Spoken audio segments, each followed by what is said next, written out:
Welcome back, everybody. You guys are listening to the Down to the Wire podcast. I'm your host, Brian Costa, and we have a great show for you guys tonight. We're going to break down all the things going on UFC-wise.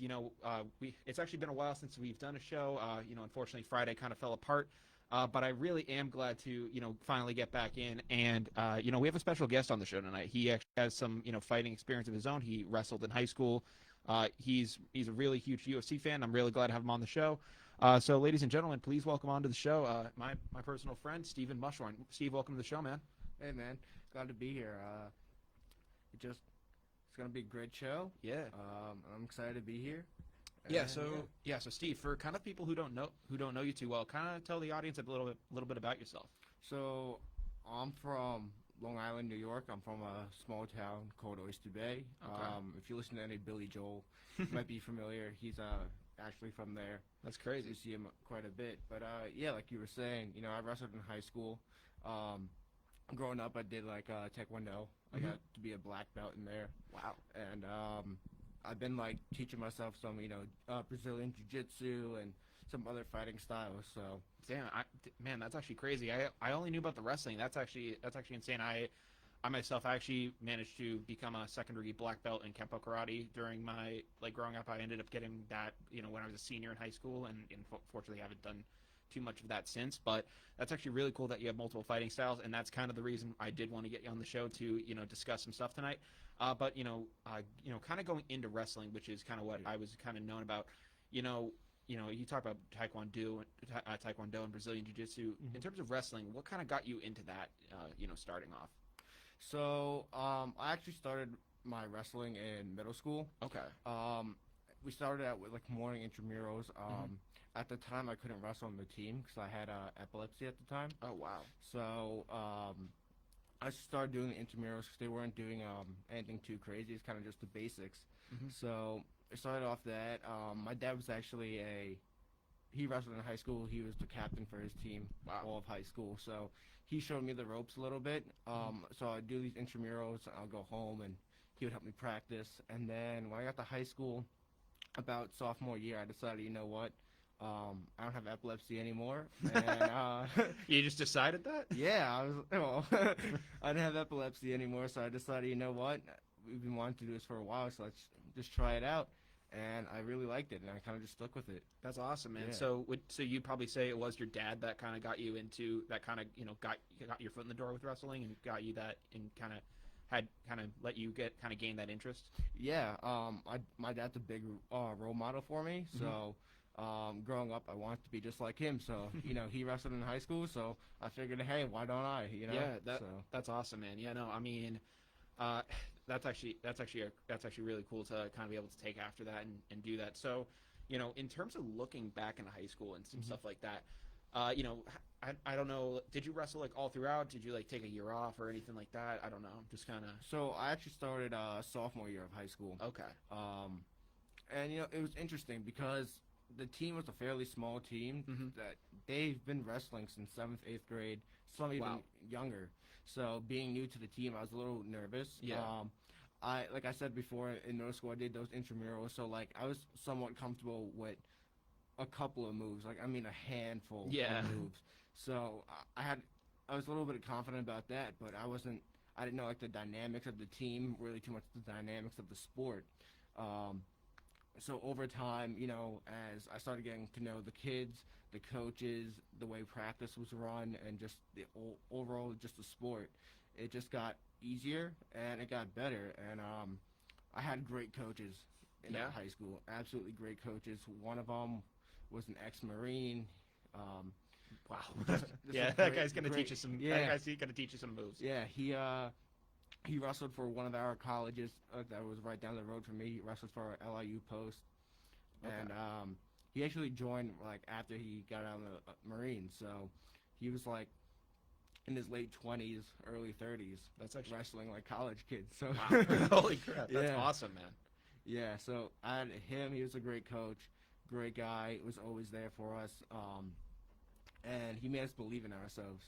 And that's something I feel like is really important in wrestling. If you believe in yourself and you work hard enough, anybody can be a great wrestler. That's awesome, man. Yeah. So I mean, that's kind of building on some lessons that maybe you kind of learned through it. were there any kind of key lessons that, wrestling, kind of taught you that from your coaches and different things like that? Were there kind of any things that, kind of maybe some humility, things like that kind of you gained from that experience? So a big part about wrestling is discipline. There's been multiple studies, and a lot of the studies say that, wrestlers tend to be some of the most disciplined athletes. Yeah. Whether it be for like weight cuts or just training alone, you have to be super disciplined. Like, if you have a match at the end of the week, you're starting to prepare for that match as early as even a week and a half before it.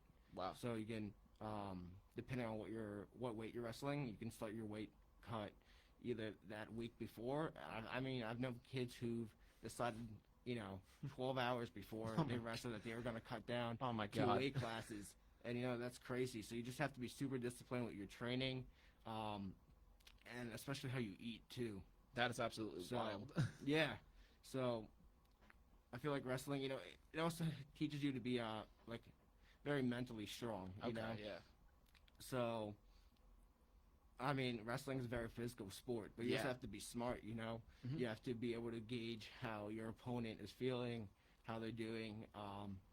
You got to be smart by what you do. Absolutely. You can't just do something crazy and expect it to always work, Mhm. It's a very calculated sport, and, in life, calculating, what you're going to do next is important. Yeah. I'm all about living life to the fullest, but you also have to, learn how to plan out certain events and then stick to that plan. Yeah. And, when all else fails, know what to do in that situation. So wrestling teaches you a lot about that. Absolutely, man. I know from my from my experience with karate and all that stuff, that really taught me a lot. In terms of discipline, like you learn a lot like real quick in terms of just like, I remember kind of having like coaches and stuff come up to me and they would almost try to voice to me and just be like from other sports, and they would try to be like, oh, I'm sorry if I'm like we're hard on you. It's just because it's just because like we want you to do good. And I'm just like you're not being hard on me at all. I'm used to like in karate and stuff like that. If you mess something up, you're doing push-ups, you're doing whatever. Like you're going to actually pay for it, and as opposed to like getting yelled at. Like getting yelled at like never was like really a huge thing with me. Like in martial arts, like that's just something you're accustomed to. It was like the actual physical punishment was something that that was kind of where the discipline was built in and certain things like that. I can't agree with you more that martial arts definitely kind of build in that discipline. But I didn't really have too many actual fighting experiences with wrestling. Obviously, of the matches throughout high school. Right. Unfortunately, our high school team, I don't even think we had a wrestling team. But are there any kind of like maybe like you were kind of mentioning funny moments of people cutting weight like with 12 hours to go? Are there kind of like any fun stories or like any kind of cool match stories? Like, is there a favorite match that kind of stands out in your mind? Yeah. So. Between middle school and high school, I actually moved. Okay. So, the coach that was teaching the intramurals in middle school, I would see often at like these big wrestling matches for like our division in high school. Yeah.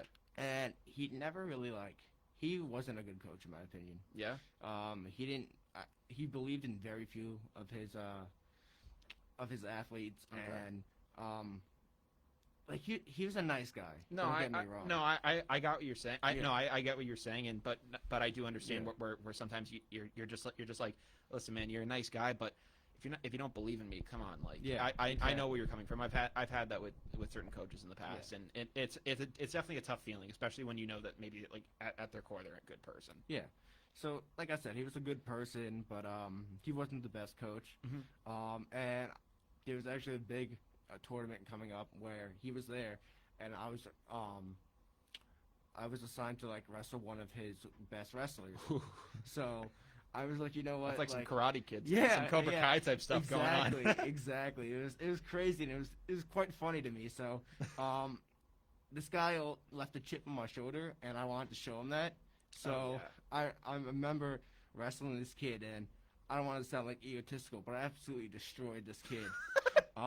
This kid literally, if I could pull up a video for you, I would. But this kid literally could not get off the mat. Do you have a video of it? I do have a video of it. If you ever have a video of it, like, well, what you can do afterwards is you can send me the video, and I'll post that on the Instagram and show you it. Yeah. So definitely. So I'll post that on like the Instagram later for anyone who wants to see it. But yeah, so kind of like describe like kind of what happens in the video before anyone gets to see it. So the video's broken up into like 3 30-second videos. Okay. Some of it's just some highlights and stuff. But the coach, I was destroying this kid so much. This coach kept calling like fouls on things that wasn't a foul. I remember I used a very basic trip that you're definitely allowed to do. Yeah. And he was like, ref, foul, and I was like, there was absolutely no foul there. Yeah. And so that was like taking me off. So I was like, all right, now I actually have to go like hardcore. Yeah. And it got to a point where the kid we were in north-south position, which is basically facing each other, but he was on my back. Mm-hmm. So I kind of grabbed his legs and kept scooching forward until he was up on my shoulders. I brought him and I actually slammed him hard onto the mat. Oh my god. And his coach called the foul, which, you know what? Maybe fair. Yeah. maybe a little fair there. Depending on the ref, you know, that could have gone either way. Slamming through the mat, that's kind of like it kind of reminded me of the Sean O'Malley punch out, which we'll talk about later on in the show. But yeah. So that happened, and he was just I knocked the wind out of him. Yeah. Oh, 100%. So he was not the same. I mean, for being one of the best wrestlers on his team, to be quite honest, I had less experience than him. And going into the fight, you know, I was really hyped to win this match. But, you know, he did have more experience than me, and his record was a whole lot better than mine. So there was some self-doubt there, but I kind of used that as fuel. So I just kept reminding myself that throughout the match. And it ended up like it was maybe a couple of seconds before the match was about to end. And he had me in a position where he was up by a couple of points, and I either needed to get a pin or get some points. So he had me in this really awkward position. It's kind of hard to explain. I have a video of it, so if you can pull it up later. Sorry, I'll pull that up later. So I get him, and I get him to the point where I'm pinning him down, but his back was on the mat, and at the same time, the front of his torso was on the mat. So he was completely twisted. Oh, man, you had him contorted. Yeah, that's insane. Yeah, so they called it. I pinned him, and I won that match. And I get up because, you know, you shake your hand. Oh, your hand raised. And his coach had to come out to the mat and help him get up. Oh, my God. So looking at his coach, that coach. You turn him into Cirque du Soleil. Yeah, looking at that coach in the face after the match beating one of his best wrestlers, which is a really funny but it was also a good feeling for me, you know. Oh, that's got to be so elating, just to be able to look him in the face and just say to him that I proved you wrong. Yeah, and it's funny because after that match, that kid actually quit.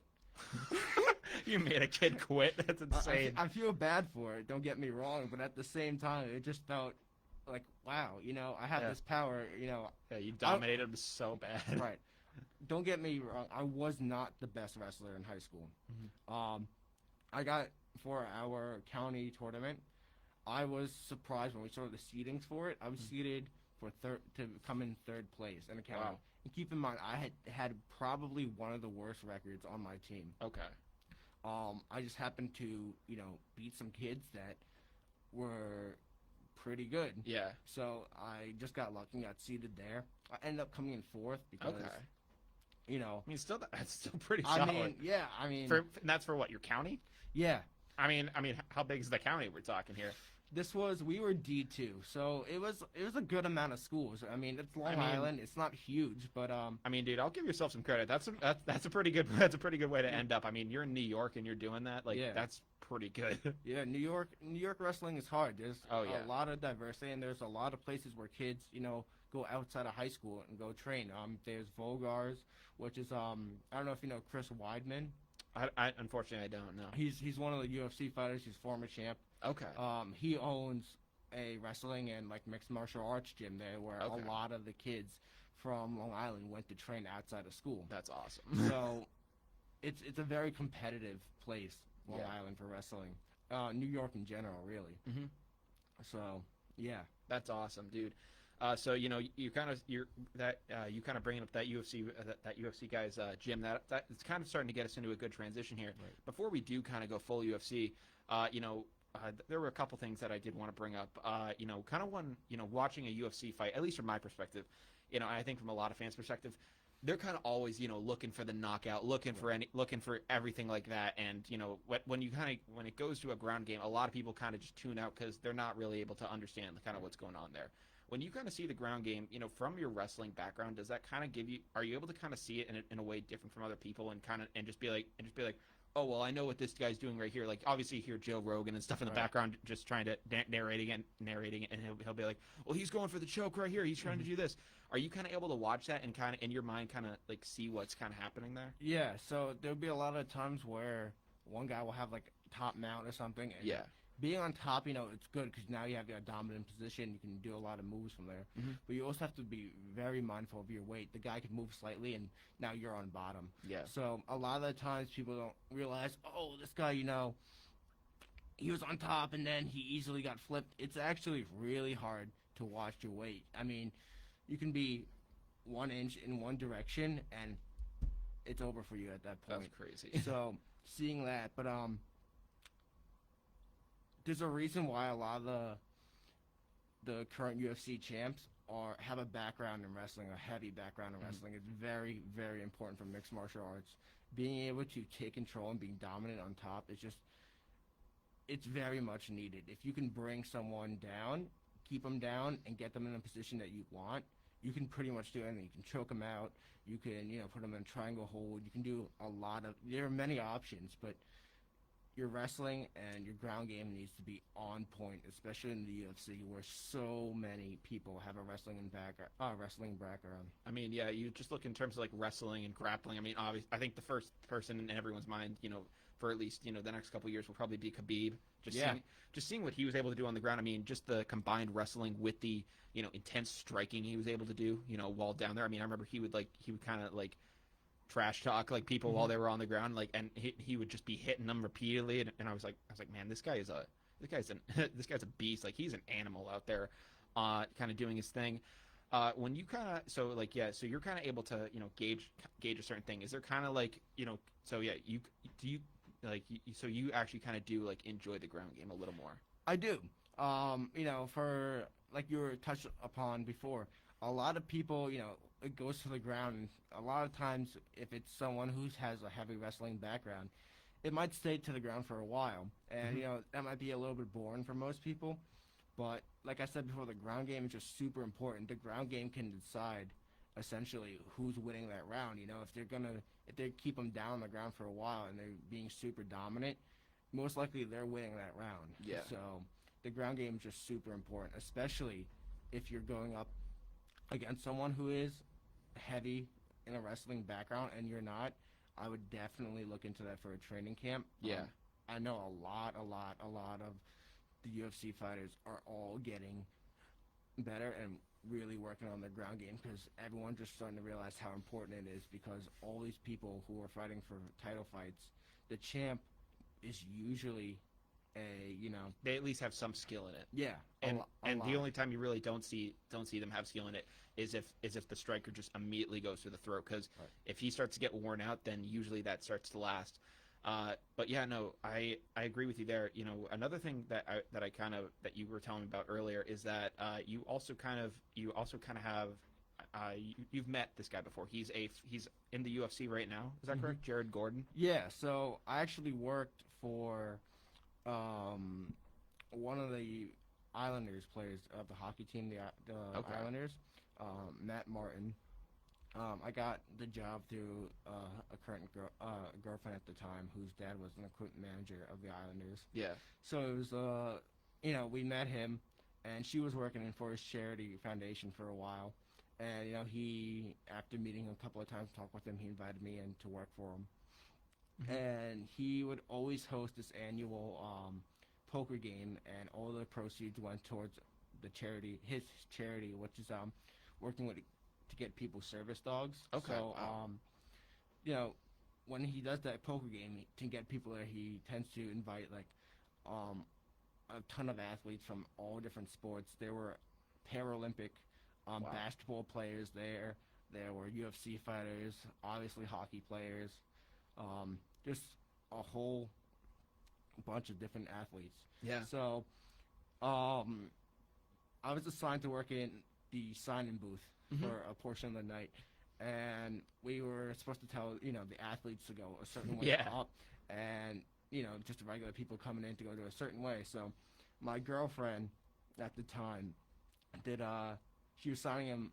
We were signing in Jared Gordon, and she didn't realize she was a UFC fighter. Now, Yeah. I've heard about him, didn't know too much about him at the time, but I recognized his face, and it also helped that his brother's wearing, a UFC hat. So Yeah. I was like, oh, you're a UFC fighter, right? And he's like, yeah. I was like, all right, go that way. So he was distant from most people that night. Yeah.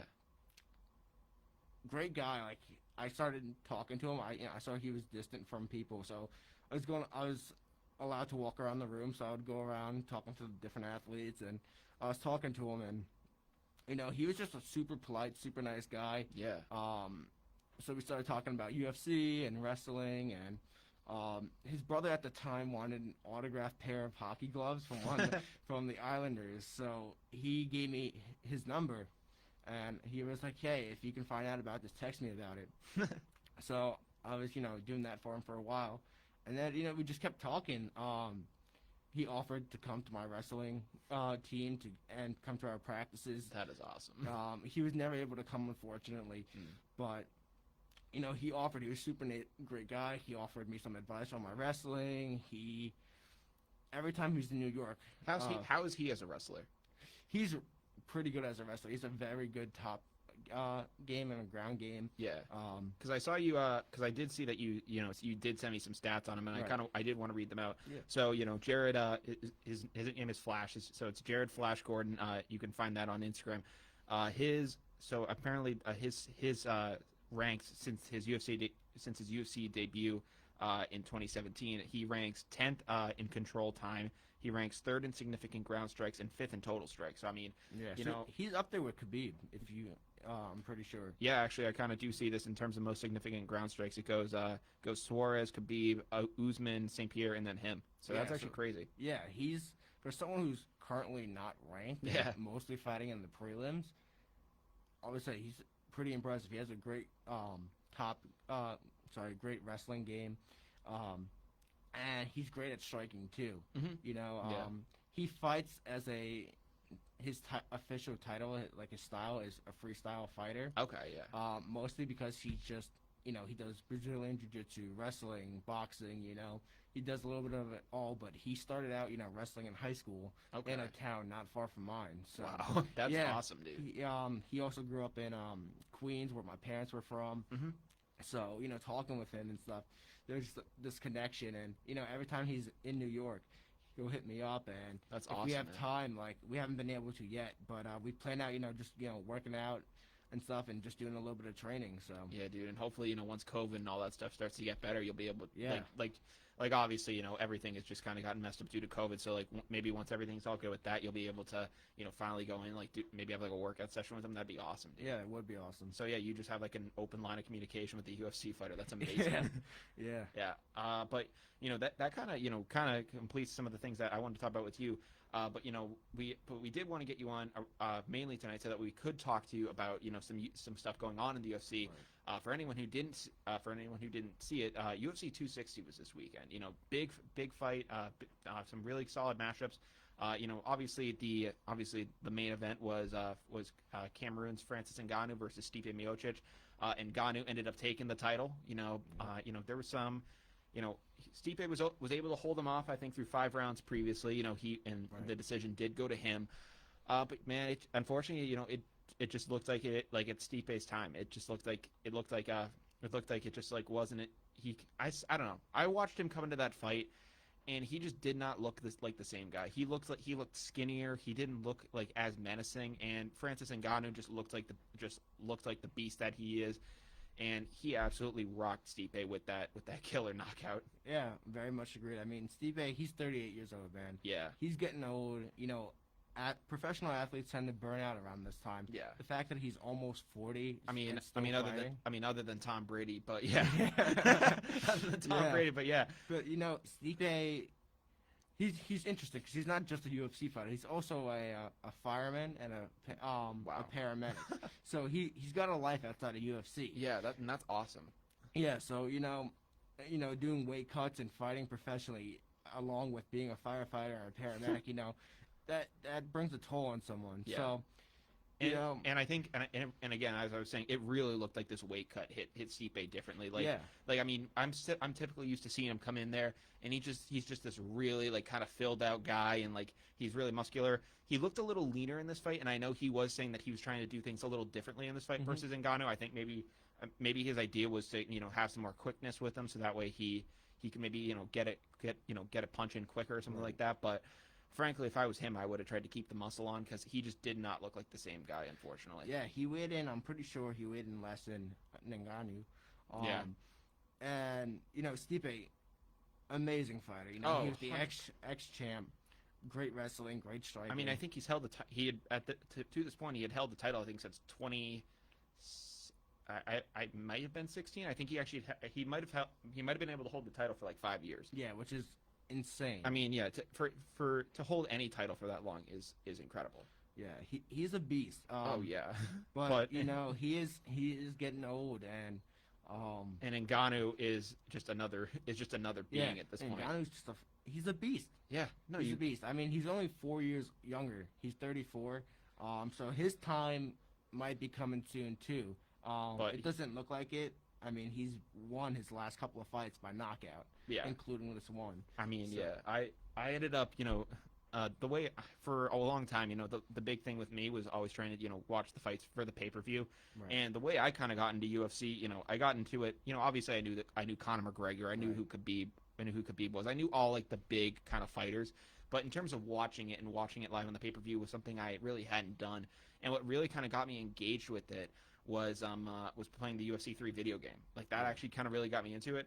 That's how I learned who Stipe Miocic was. That's how I learned who Francis Ngannou was. And I remember, fighting against Francis Ngannou, and I mean I was on easy mode, so I was able to knock everybody out. But I remember in my mind like fighting him, I was like, man, this dude is nasty. Yeah. Like if he gets a good punch in, like he can just out cold knock a guy out. He's a freak of nature. He's a beast. Yeah. He is.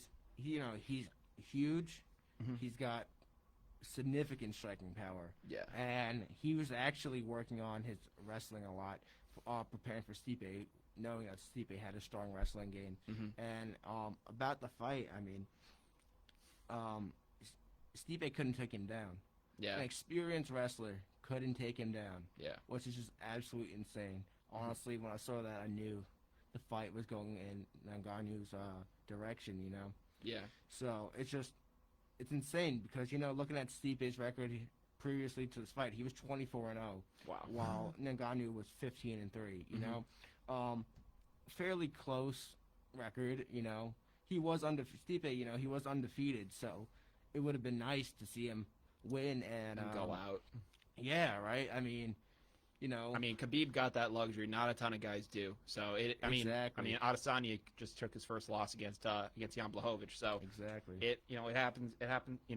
If you stay in too long, it's gonna happen to you. Exactly. Yeah. But I believe Francis Ngannou is Africa's first heavyweight belt, at least in the UFC.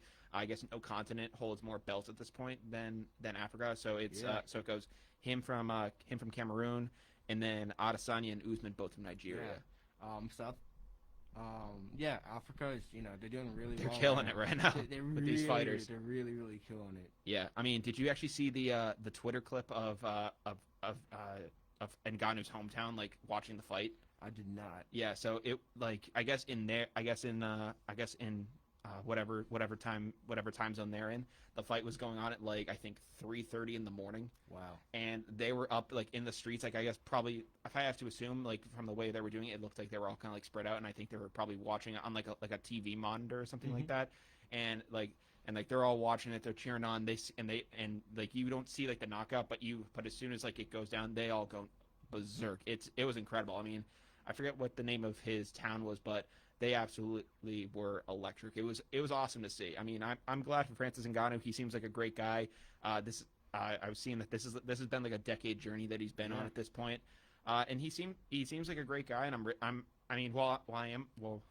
wish that Stipe could have defended the title. Ngannou's a beast, and you do have to put some respect on his name. And I think that, and he definitely did that. definitely agree with you in every point you just made. Mhm. But yeah, he's a beast, and anyone who's looking to call him out is definitely has a battle coming their way. Absolutely. So that kind of gets into kind of our next segment. Mhm. Who, like, everyone at this point is trying to figure out who the heck is going to face Francis Ngannou. There have been a Right. couple. Like speculations as to what it could be. Some people immediately want the Stipe rematch. I don't think that's probably not going to happen.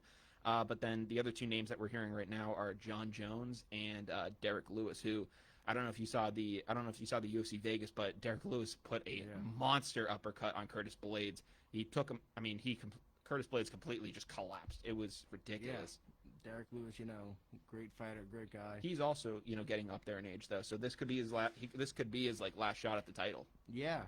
As far as I know, I thought he was, pretty much set on being done. Yeah. So.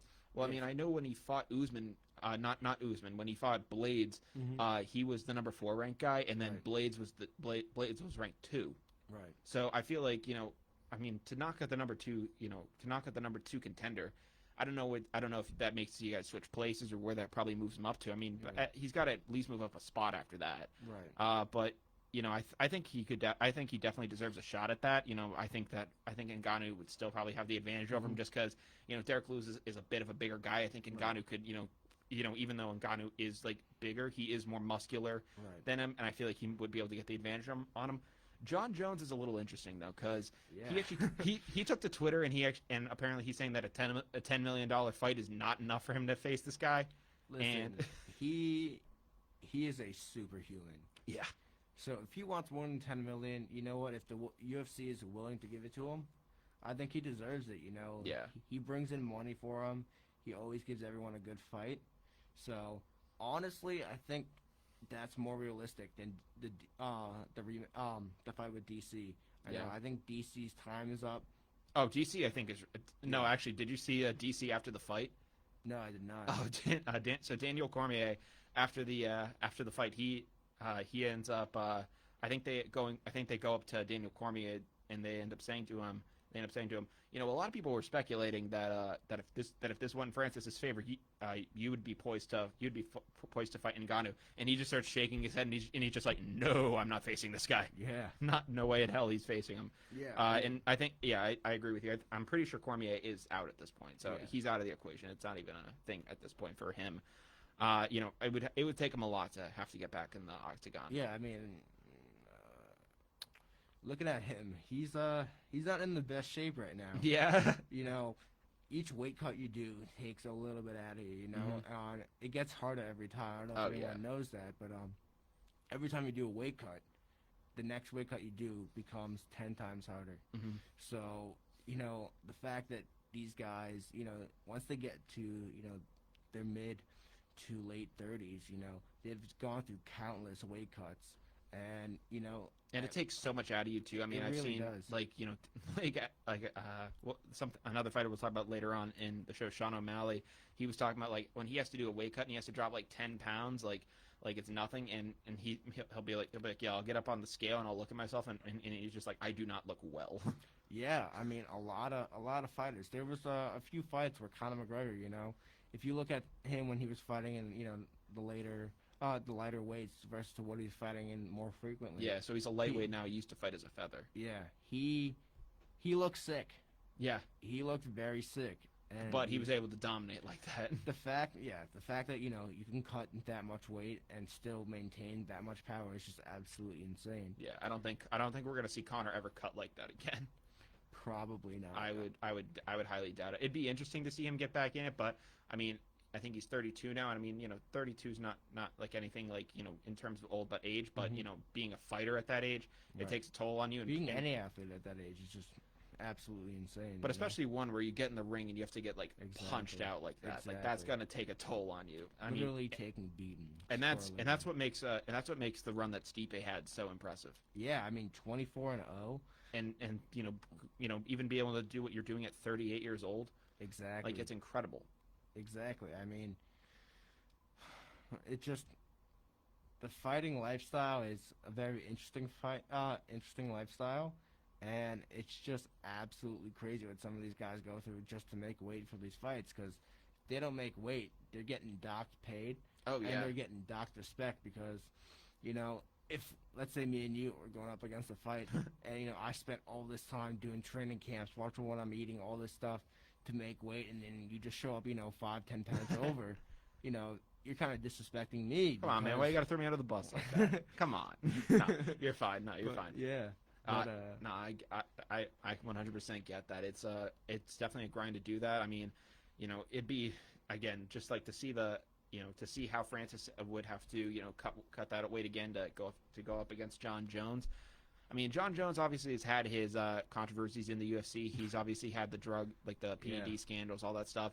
So, some people may not want to see him as the champ. I think, as long as he's clean and all that stuff is like that, get him in there. It's going to be it. He kind of, I guess from what he said, from what he was saying, he sees this fight in boxing terms, he sees that this as like another Wilder Fury kind of level fight where he should be getting like top dollar for it.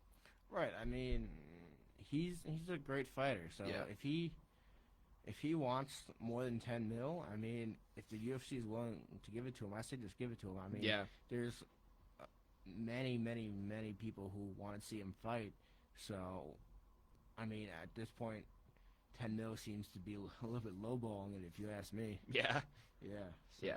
So that kind of covers what we had with the main fight. I was gonna cover the Tyron Woodley, and I mean, while he actually did go down via submission, I was gonna cover that, but what I really wanted to get into was the other fight on the main card, which was Sean O'Malley versus Thomas. Excuse me, I don't know how to pronounce his last name. It's Almeida, I believe it is. Yeah, I think so. Yeah. And Sean O'Malley, I was watching, I was kind of just looking up the fighters before the fight because I knew obviously this was going to be the fight on the card. And then I ended up looking up, just to be like, oh, what other fighters are fighting?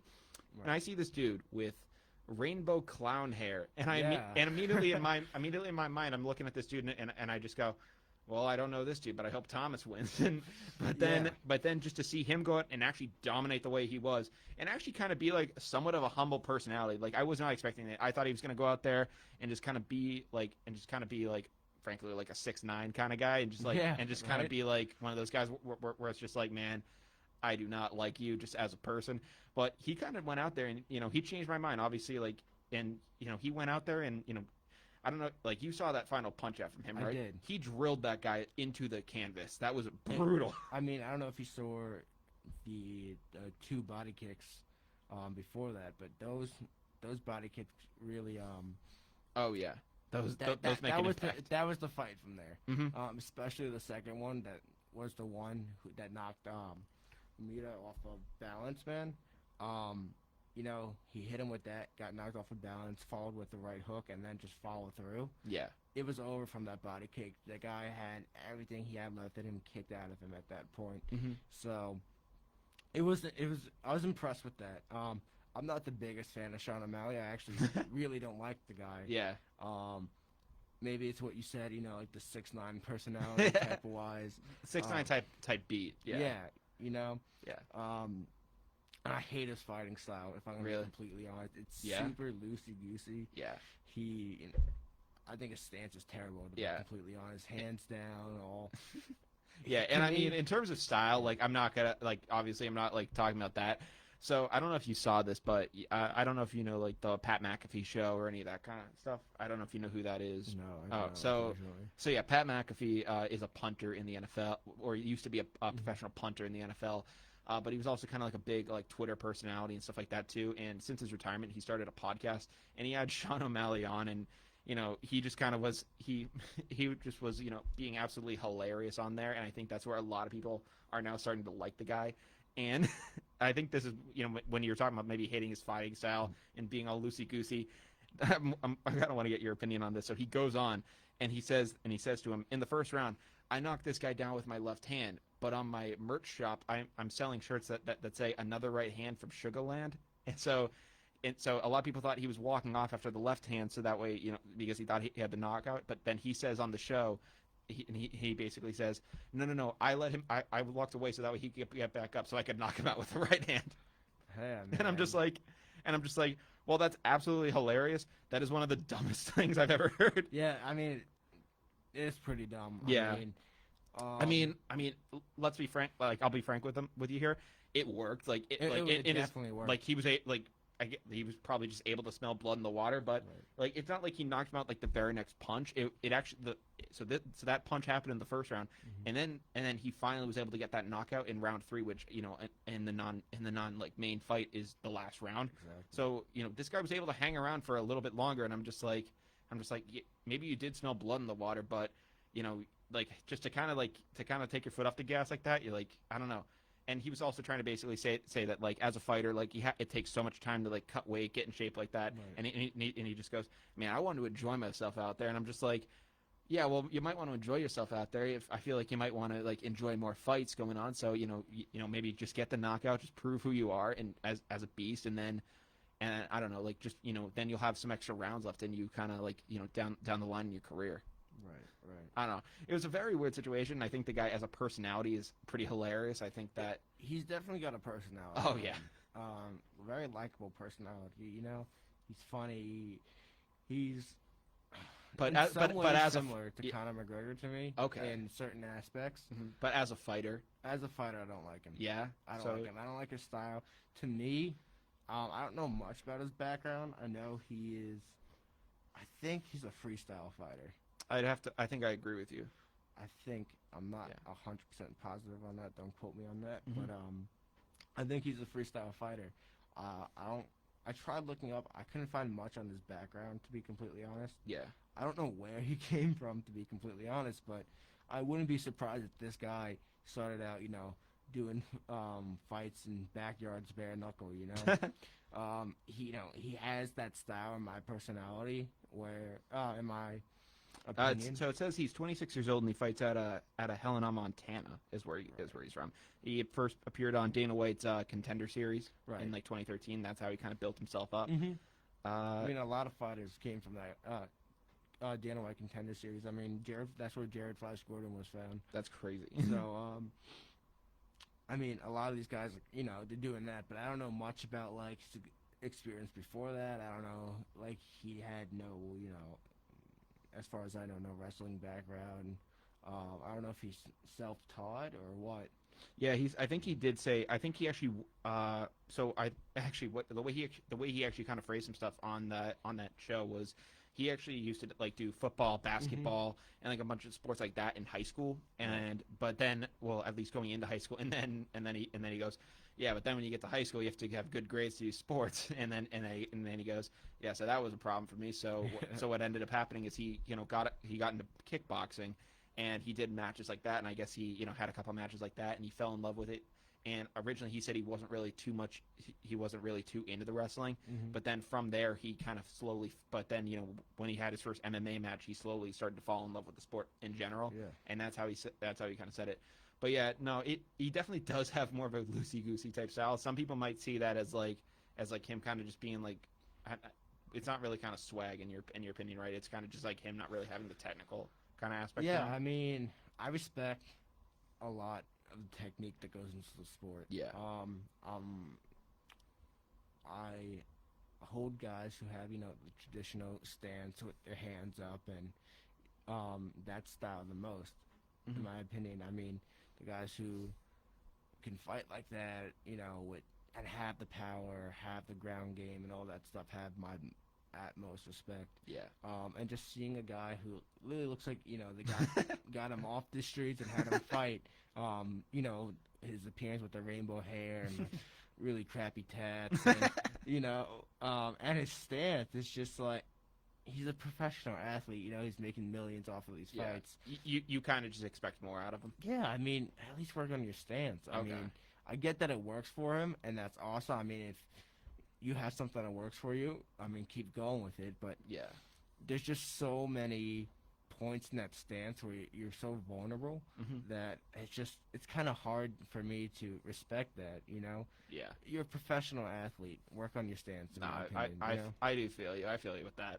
But after having that brutal knockout where he put that guy through the canvas, I mean, it was impressive. I mean that was brutal. Like you can't lie about that. That was you can't say anything about that punch. That was it was very impressive. It was I didn't see him winning this fight. He actually said he kind of joked and said, in all seriousness, I might have taken a couple years off that guy's life. I'm like, yeah, you honestly might have when you drill a guy's head like that. I mean, his record's only 12-1 previously to this fight. Mm-hmm. So opposed to Mlb, or however you pronounce his name. Almeida, I think is how I'm going with it. Something like that. He was 25 and he was 22-5. So he had a little bit more experience than O'Malley, and in my opinion, I thought he was gonna win. That guy was a former champ at one point. Yeah. He did lose his last 3 fights. Yeah. So I don't know if he's on his way down, or if he's just on a losing streak or what. Yeah. Might have a sense that the yips can't really kind of figure something out right now. Yeah. I don't know, man. Yeah, that is weird, but kind of seeing the success that O'Malley had, and he's now kind of calling his shot a little bit now. Yeah. And he kind of wants to be a co-main. He kind of wants to be part of a co-main event fight. He wants to be, I guess, on the card of a fight that actually just got announced, I think, like yesterday. Mm-hmm. This is actually pretty crazy news. But we're gonna see the trilogy to Dustin Poirier, Conor McGregor. We're gonna finally get the answer of who is superior. While I am a huge Conor McGregor fan, it looks like he looks like he's spent at this point. Unfortunately, I don't know if I have the confidence that he can deal with Poirier at this point. I think that Poirier definitely has a huge advantage going in, unless Conor just completely goes rogue here and just completely just becomes like the Conor of old, which I would love to see Conor McGregor return to form like that. But if I have to be honest with you, I don't know if we're going to see that. That's going to be really tough. But yeah. So before we get into that fight, so O'Malley does want to, I guess, like be on that card. Do you think that what are your thoughts on like him possibly being that card? I mean, after the performance he gave at UFC 260, I wouldn't doubt if Dana White were to put him on it. In some ways, I feel like he does need to grow his name just a little bit more. Yeah. But that fight, his performance was definitely something to consider for it. Definitely to consider. Absolutely. I don't think he shouldn't have a right not to be on there. I mean, that knockout was absolutely insane. I mean, and we can just officially say it, like the guy, when he gets going, he puts on a show. He does. I mean, he explodes with every punch, Absolutely. So yeah. So he deserves it. Yeah. As much as I don't like the guy, he deserves it. Yeah. So now he wants to be a part of Poirier McGregor 3. Mm-hmm. We were kind of discussing it earlier, like just a couple of minutes ago. So yeah, how do you feel about McGregor going into this? I mean, like you, I'm a big fan of McGregor. I mean, I know very few people who aren't fans of McGregor. Yeah. He's an insane fighter as well. Oh, I respect him so much. After his performance with Poirier McGregor 2, I don't know, man. Yeah. I mean, if he can somehow find himself and fight the way that he fought against Cowboy, I think he can pull it out. I mean, he's beaten Poirier once before, but I don't know. I mean, his work ethic is insane. Absolutely. So I mean, I'm never going to doubt that Conor McGregor's not going to put the work in. I know some people were saying, some people like Khabib had called him out and it said like, oh, you fired all the people you trained with and you took time off. I don't think that's the case with Conor McGregor. Unfortunately, I don't know what it's been for me. He hasn't really looked the same, kind of ironically, since the Floyd Mayweather boxing match, which he actually did pretty solid in. He actually went 10 rounds in a boxing ring with, arguably the best defensive fighter of all time. So, to be able to do that is no fluke. But ever since that match, it really looks like Conor McGregor just has not been the same guy. And it's unfortunate because he was probably my favorite UFC fighter growing up. Yeah, same. I mean,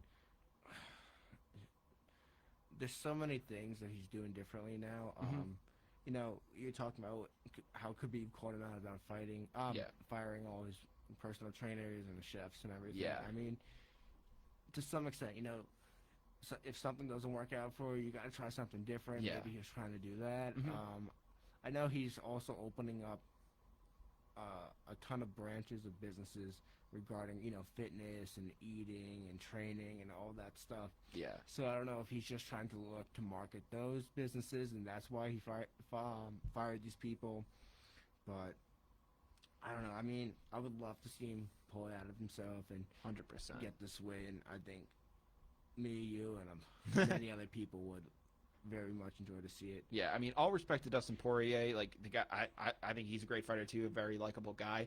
I mean, but I just want to see Notorious do it one more time. Right. That's what I'm hoping to see.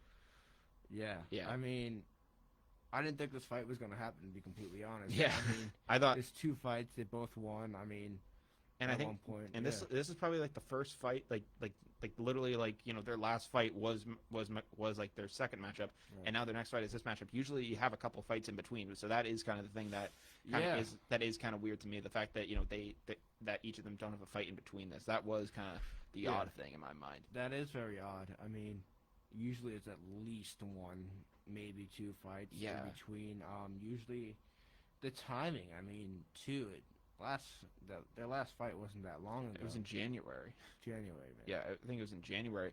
And I mean, they're fighting now in July, which I mean is frankly it is like 6 months, so it is like half a year later. So Right. They obviously will be able to go through their fight camps, do all that stuff, and they'll be all good. But it definitely does seem super sudden. Another fight that seems like it's gonna be pretty sudden too is seeing Kamaru Usman get back in the ring. I'm excited for that. I'm very excited for that. Right there. Yeah, I'm very excited for that too. I'm very excited that he's gonna be facing up against Jorge Masvidal too. Love that guy. I think That guy's insane. I just always think about the flying knee he landed on Ben Askren. That's all I think about. And we'll actually be talking about Ben Askren towards the end of the show. Right. But I mean, Usman just fought in like February, and now he's fighting like I was saying it. I was kind of joking about it earlier with my roommates. Like I was happy enough just to get into March, and like, dude, tomorrow's literally April. Yeah. Like that's like March flew by, which is I'm glad because it's going to be getting warmer, and for me I'm glad because MLB opening day is tomorrow. I'm a huge baseball fan, so I'm super psyched to see the Red Sox take the field, even though they had a bad year last year. Whenever it's baseball season, I'm a much happier person, so I'm definitely happy that it's baseball season again. But I mean, this dude literally fought like 2 months ago, and he's already going to be back in. That's literally like barely any time for like another fight camp in between. Like, I mean, I think most people said that most fight camps are around like 8 weeks or something like that. Yeah. So like, this guy's basically just been like in the gym since his last fight. Yeah, I mean, which is crazy. It's absolutely crazy, and I hope it doesn't hinder his performance. Mm-hmm. I mean, I forget how many title defenses he has at this point. He is an absolute beast. So, he is a beast. Yeah, and while I love Usman as I do love Usman as a fighter, but while I do love Masvidal as a fighter, I think he is just an animal out there. I think that he can get super scrappy. When he has a kill punch, he's gonna go for it, and he's gonna go for the kill. Masvidal, he's interesting because he is one of the couple of guys that started out fighting, bare knuckle in backyards. Yeah. So I forget who. There's a story that he told that he was in a backyard bare knuckle match. Yeah. And there's another UFC fighter who started the same way. Israel? No. It's someone else that was at the same match with him, right? Wow. So and he was seated to fight him in the backyard match, and previously he watched that guy knock out his opponent. So, and then he came into the UFC and they had a match together as well, and Masvidal absolutely destroyed him. That's crazy. So, Masvidal has definitely no, so that's why I'm definitely excited to see it. I mean, I know Usman did get the advantage from him last time, but I mean, it's been a while since we've actually seen Jorge Masvidal. I don't think he's fought this entire pandemic. I don't think so either. So it's going to be exciting to get him back in the octagon. Right. I cannot wait to see. I'm a little nervous. Is he going to have to shake off some rust? Is there kind of those kind of things? I mean, it's been a while since he's done this, so that's definitely going to be a huge question that we have to answer. I know when you were kind of in between wrestling seasons, what kind of readjustments did you have to make when you kind of got back into it? So my wrestling seasons were in the winter, like Okay, yours. yeah. So like kind of like during your off season, like Yeah. obviously So having to get back into it, like you're not going to be like as fresh as you were during the season. Like how long does it take you to did it like at least take you to get back into it where you could go in your mind, all right, I'm back all the way. that's it's a very interesting question. I was unlike a lot of wrestlers. Hmm. A lot of wrestlers did sports like football and stuff and lacrosse when it wasn't, wrestling season. Those are great sports to keep you in shape for wrestling. But I actually rode on in the spring and the fall. Hmm. So, it's a huge endurance sport, constant cardio, constant weights, Yeah. over long I mean, you're going to be periods of shredded from yeah. that. So I was ready to go the second the season started. My seasons would actually overlap. Wow. There would be a couple of weeks at the beginning and end of the wrestling season where I was running from one practice to another, literally 5 minutes apart from each other. Thank God that they were down the road from each other. But so I was always ready to get back. Wrestling was always on my mind. It still is. I mean, I'm trying to get this wrestling club started up here. Let's go. It's been a bit of a challenge. For some reason, the school, they don't. Well, especially during right now, it's going to be tough Yeah. for. I mean, it's tough enough for for spacious sports like baseball to get going, let alone a sport where you're Yeah. literally grappling with someone. I mean, I tried starting it freshman year, Yeah. last year, and It takes a lot. I don't know. I've heard that they've been better with helping make more, sport club sports, but It's tough. It's definitely tough. I had the numbers, I had all the paperwork done, I had staffing I needed, and I don't know why, but like if it can go through, I'm excited to see what the school can do. That'd be Because amazing. believe it or not, you don't hear about it a lot, but we actually have a lot of kids on campus who did wrestle That's in crazy. high school. I mean, I know some of the football players did too. Some really big football players that we had did too. So it would be super cool to see them on the mat.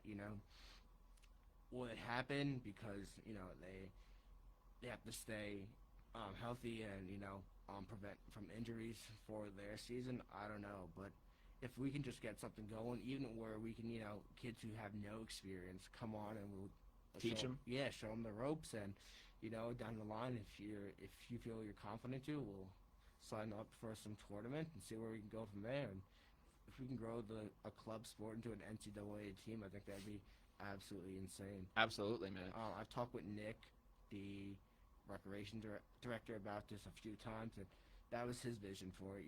Starting it off as a club sport, and if we can get it to grow into an NCAA team, I mean, I'd be super stoked for the team, for the school, and for the team. I mean, we had a team at one point. It was like in the 1950s, and I don't think they were very good. Yeah. But no. But yeah. if we can get a good team going with good staffing, I think it's something to look out for. Absolutely, man. honestly. I wish you the best of luck. Thank And you. before we do end up going down to the wire tonight, I mentioned it.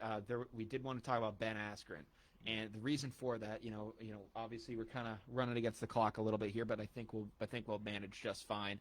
But we, in terms of pop culture, this is also some boxing news. I know this is not necessarily UFC, but you've obviously heard now that Yeah. Ben Askren is going to be fighting YouTube celebrity Jake Paul, right? Yes, I have. Yeah. So obviously some people are kind of favoring Paul in this fight Really? they see Askren and they and it's not because I would maybe say because it's because of the Masvidal knee to the face, but not really.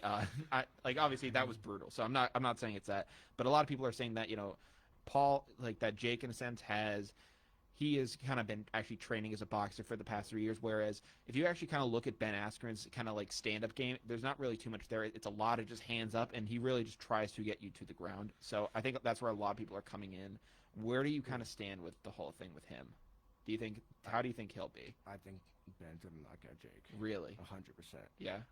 If it was against Logan, I would say Logan can give a good fight. Yeah. I'm not the biggest fan of the Paul Oh, brothers, I'm but by no means am I either. But I mean, ever since he knocked out Nate Robinson in a Yeah. ring in the Tyson fight, and that took over the internet, yeah.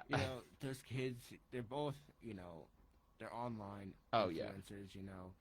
I think it's cool that they're getting into, you know, the boxing. I think that's, you know, it's really cool. Yeah. And, you know, they have the money and the time to do it. So Yeah, and can if they do it? if they take it but seriously, then that's great. It's like you don't want them to do it as a joke. Like you want them right, to take it seriously. right. And you know, Jake is he grew up on the internet, Yeah. so he's putting up like, you know, this persona, and I think he's getting himself a little bit too cocky. I think he's gonna get knocked out. Really? Honestly, I think it's gonna be a very one-sided fight. Really. Yeah. It's coming up. It's coming up this month, so it's gonna be pretty exciting to see. Did you see the? I did see. Are you talking about like the presser, like the fight presser? I saw that. Where, He punched him. Jake punched him. Ben didn't even flinch. Yeah, that's where I kind of do wonder. Like I think the big thing right now. I'm not worried about Ben having to take a punch. That's not what I'm worried about because he did that for a living in the UFC. Like, that's literally what he did. So I don't think that's not an issue for him. And he also had great success in Bellator as well. Yep. So I don't think that's going to be an issue for him. I think the big thing a lot of people are going to wonder is does he have the hands? That's what it's going to depend on because he can probably take a bunch of hits, right. but you know he's just got to have the hands to go for the punch. That's all that I think it matters right now. I mean, if this was a fight against Ben against another UFC fighter, I would probably favor another UFC fighter. Yeah. But the fact that this is against Jake Paul, who has pretty much no experience, he's just some stupid kid who thinks he's a boxer now. I think Ben's gonna knock him out. Honestly. Well, there we go. That's a hot take. There we got Steve we got Steve over here making the takes. I'll put money down right now that Ben knocks him out. Okay. Or at least wins. I mean, is he gonna knock him out? We can see. I mean, like I said, Jake has barely any experience. Well, he's fought celebrities this far. This will be the real test to see if he can actually deal with a fighter, not even a boxer, but just a regular fighter. I don't think he can. Yeah. I don't think he can. Ben literally has UFC experience where not only was he, you know, getting dominated with punches, but he's getting dominated on the ground and all kicks and everything. He's gonna be able to eat everything that Jake throws at him, you know. Yeah.